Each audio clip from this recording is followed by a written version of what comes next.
Ahead and call this meeting to order at 5:30 p.m. Thank you so much. Good evening. Before we jump into opening ceremonies, I would like to just make the announcement that there is a community meeting at 6 p.m. So to respect all commissioners' time, staff time, and our residents' time, I want to make sure that we're able to have get the staff there that needs to be there, and also the commissioners that need to be there. If we can have someone lead us off in opening ceremonies. Please stand. Commissioner Jimenez, thank you. Put your right hand over your heart. Ready, begin. I pledge allegiance to the flag of the United States of America and to the republic for which it stands, one nation, under God, indivisible, with liberty and justice for all.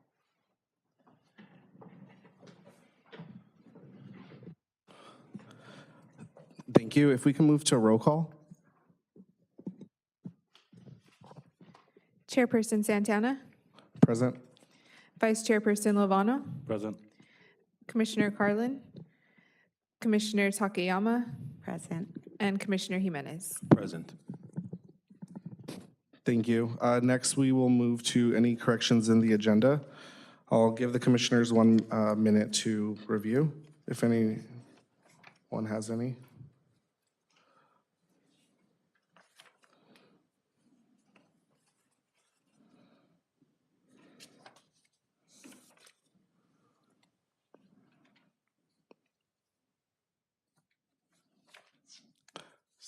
Is there any corrections for this current agenda? Seeing that there's none, we will go ahead and move to public comment. Chairperson, at this time, the general public may address the commission or committee on any items listed on the agenda, including items not listed on the agenda known as non-agenda items that are within the subject matter jurisdiction of the commission. Please be aware that the maximum time allotted for members of the public to speak shall not exceed 3 minutes per person. State law prohibits the commission or committee from taking action or entertaining extended discussion on a topic not listed on the agenda. Please show courtesy to others and direct all your comments to the chairperson. And we do have 1 speaker card. Yes, we have 1 speaker, Van Ajamian. Okay, thank you, everyone.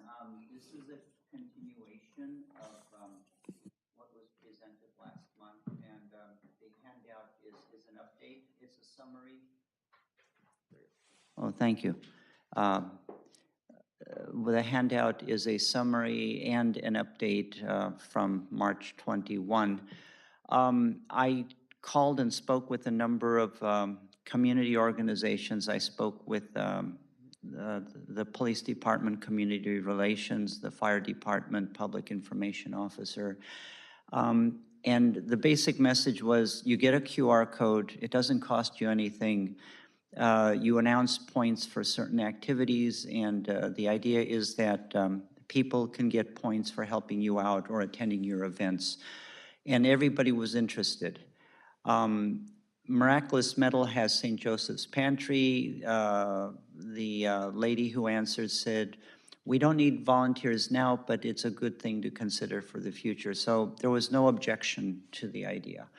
And I'm excited at the feedback they gave. I learned, thank you, Lori, I learned that Tyler Technologies in Texas is responsible for the app.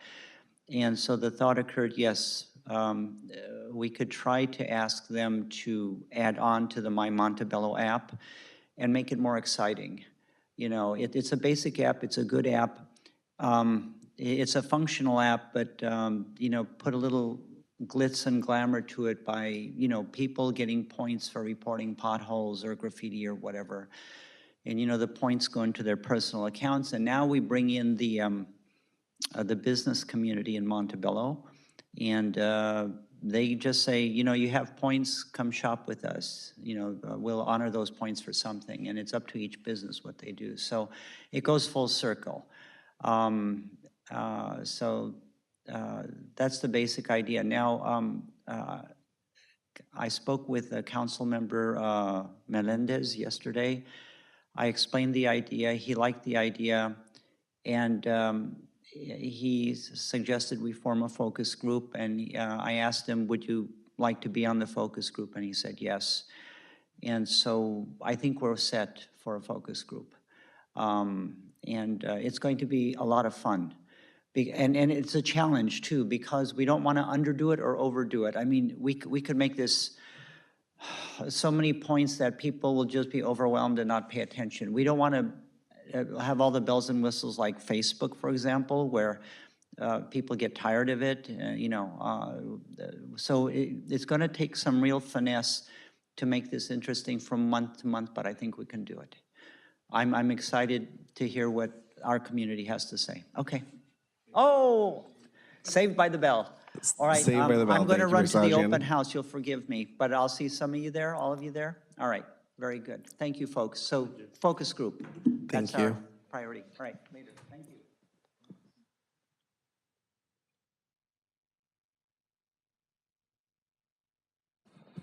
Thank you for that public comment. We'll move to the minutes and the approval of them.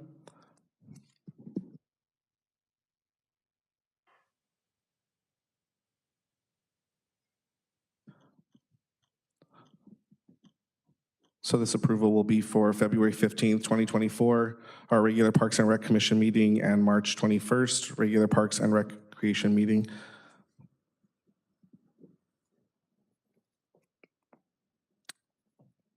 I'll make the motion. Thank you, Commissioner. Thank you, Vice Chair. I appreciate that. All those in favor? Aye. Aye. Any opposed? None. Thank you. So moved on our minutes and the approval of them. Thank you. Next, we will have staff communication. Yes, Chairperson, we have three items today, actually, and we'll cover 3 and 4 on the slideshow, but we'll be putting up on your screens here momentarily a brief slideshow just to highlight some of the upcoming recreation programs, and I'd like to pass the microphone over to our Recreation Division Manager, Veronica Ramirez. Thank you, Director Sosnowski. Good evening, Chairperson Santana, members of the Commission. Just a few brief updates, as David mentioned. Starting with our quarterly recreation guide scheduled for distribution, digital and print distribution on Monday, May 6th. It will, of course, feature department information, including summer programming, summer camp, aquatic center programming, fireworks spectacular, summer movie nights, street fest entertainment lineup, and more. This will be our 4th publication of the guide. Go to the next slide, please. Our summer food service program is a grant-funded program in coordination with the USDA and Department of Education, California Department of Education, for kids 18 and under, to provide meals during the summer months when school is not in session.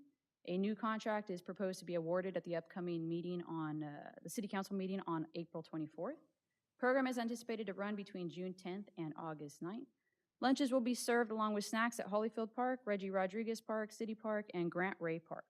We typically serve 350 to 400 lunches per summer.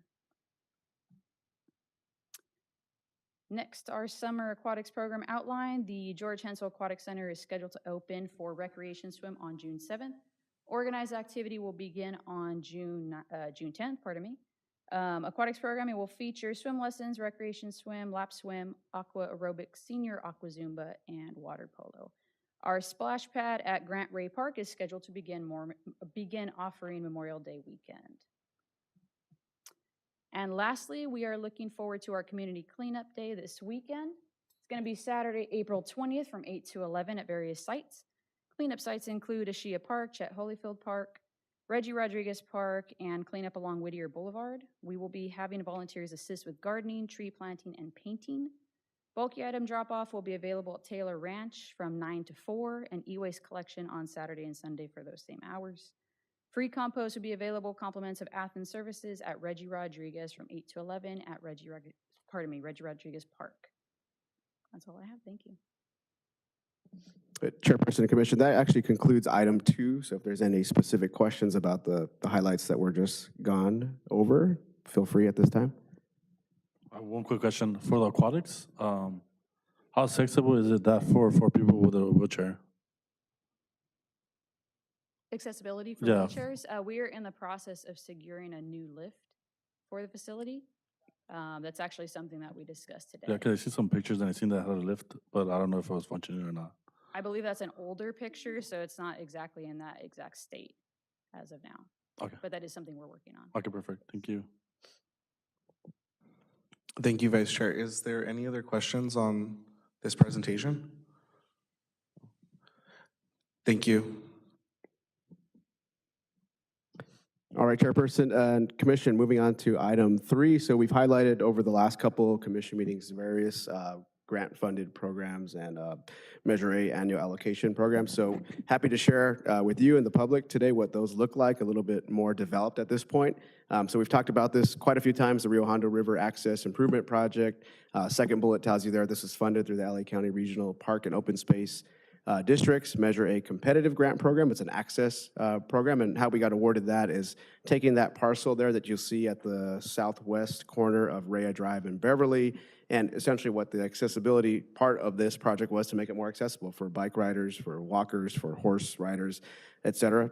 As discussed, one of the major components of the project you'll see there, in addition to those accessibility amenities, is the signage, right? So we talked about the Barnyard Zoo sign being replaced. The second graphic there below, the schematic of the Rhea Drive area shows what the sign could look like. That's not a final design. We're still decide on some of the fonts and some of the other stonework that would go into it. But essentially, you get the idea: 20-foot wide LED sign that the city will have operational control over to advertise and to provide different notices to the community. So again, just this project here, Measure A, competitive funded. The city was awarded money to do this project. And again, the features there: electronic sign, shade structures, native plants, benches, bike racks, and horse hitching posts, but also making that area accessible into the riverbed, to the walking trails, and to the bike trails. The project, as it's stated there, is in the final design stages, just doing the electrical assessments at this point. We're anticipating to go to council for approval of plans and specs, which will also coincide with the release of the RFP for construction in May. All told, probably about a 3-month project, so sometime September-ish is when we expect this thing to be completed. But just wanted to show you guys that schematic.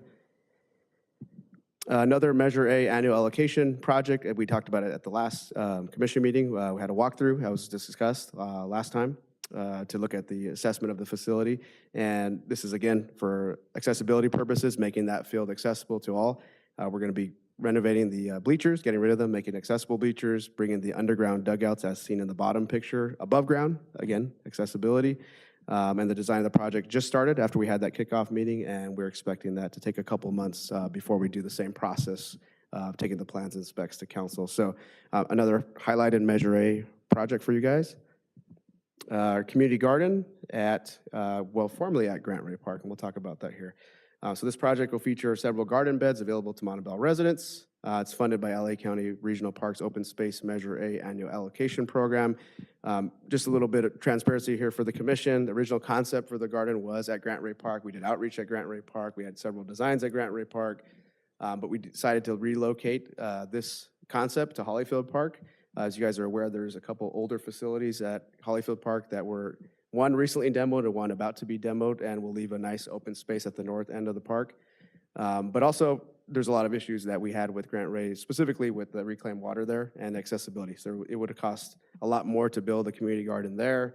At Grant Ray Park, having to build a whole ADA accessible route from the parking lot. At the Hollyfield location, there's much less hurdles, we'll say, right? And there's already potable water that's ready for folks to enjoy for this garden. So we've been working with the LA Community Garden Council. They are actually excited by this change. It's easier for them to design and build.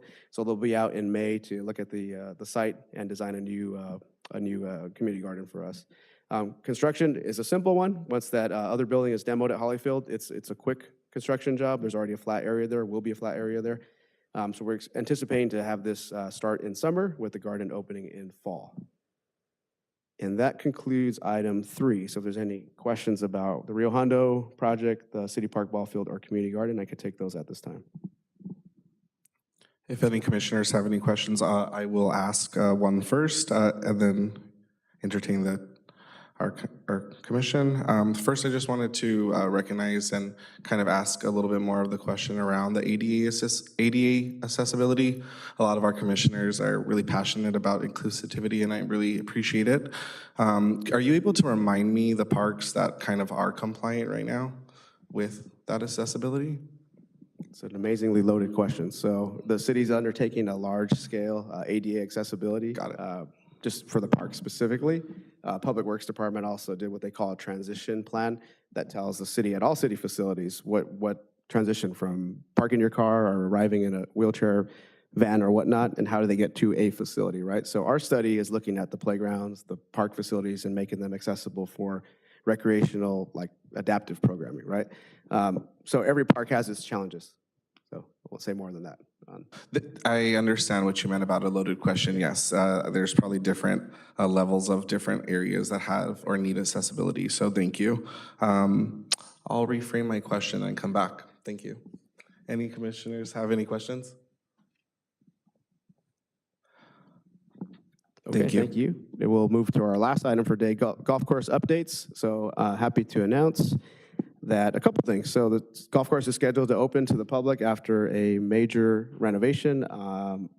Took a couple years, since October of 2022. We've been closed and now opening on May 3rd. So a couple things happening on May 3rd. You guys have seen announcements out there. Top Golf facility will also open.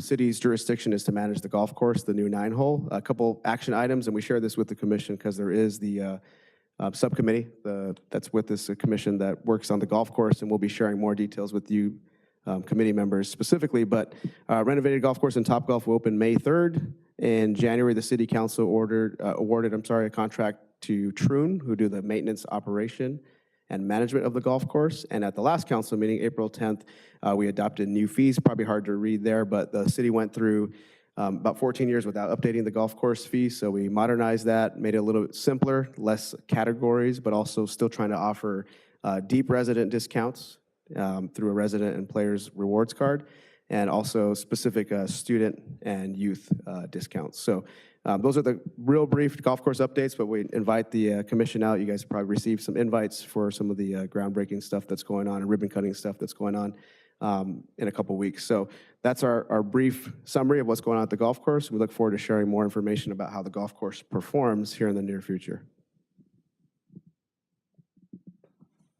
Thank you. Do any commissioners have any questions? Nope, seeing that there's none, we can move to commission and committee orals.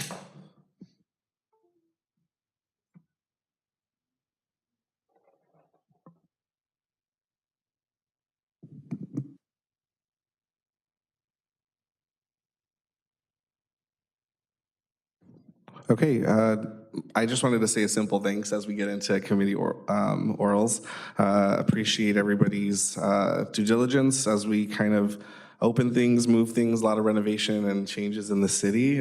Really great progress. So I just want to thank everybody. If there are any commissioners, Vice Chair, if you have any committee orals. Oh, thank you. I have nothing to share right now. Thank you. Thank you. Commissioner Takayama? I just wanted to discuss and also make a comment and announcement that we are going to be opening a mini library at City Park. And we do really feel passionate about reading, and we hope that everyone enjoys the community library. Thank you. Commissioner Jimenez? Thank you so much.